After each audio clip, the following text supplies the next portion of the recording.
People? Mas pipiliin mo ba ang asawang A, ubod ng seloso? O B, walang pakialam? Ladies, your 5 seconds start now. 5, 4, 3, 2, 1. Time's up! Kai, ano sa tingin mo ang sagot ng people at feeling ko sagot mo din? Kiniklaim natin na hindi toxic ang karelasyon natin, di ba? So doon na lang tayo sa ubod ng seloso na hindi toxic, kesa naman walang pakialam. Letter A, ubod ng seloso. Meryl, how about you? Actually, B talaga ang gusto kong isagot, but it's an unpopular opinion. But A ang sinagot ko dahil pag ubod ng seloso, ibig sabihin, he cares. Okay. Tama. Pero B talaga yung gusto ko. Tama naman. Okay. Tanungin naman natin ang ating people. Sean? Pangalan natin? Hello, I'm Sean. Sean!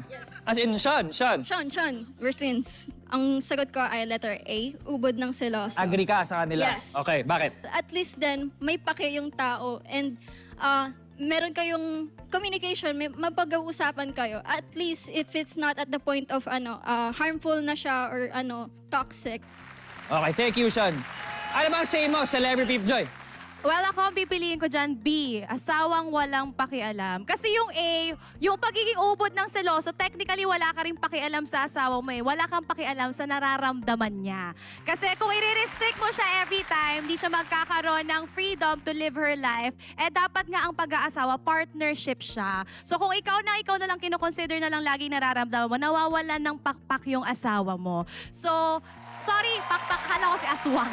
So, sagot ko ay letter B, walang pakialam to the point na hindi niya pinapakialaman yung mga desisyon mo sa buhay, pero hindi walang pagmamahal. Magkaiba kasi yun. Kaiba yun. Heart, Yes! what's your answer? Agree ako dun sa walang pakialam kasi hindi productive yung seloso.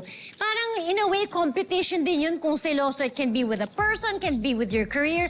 Mas gusto ko nang walang pakialam para maabot ko din yung mga pangarap ko. Ikaw din gawin mo yung kailangan mong gawin. That's independence, guys. Okay? Nagsisi tuloy si Esmeralda sa sagot niya. Sobrang sisi ko kasi yun talaga yung gusto ko eh. The people have spoken. At ang sagot ng people ay...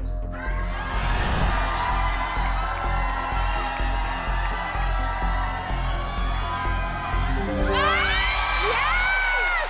Mas gusto na taong walang pakialam parang mali ang ating teams for today. Leading pa rin ang Team Pinkay with 50 points habang naghahabol ang Team Mermil with 10 points.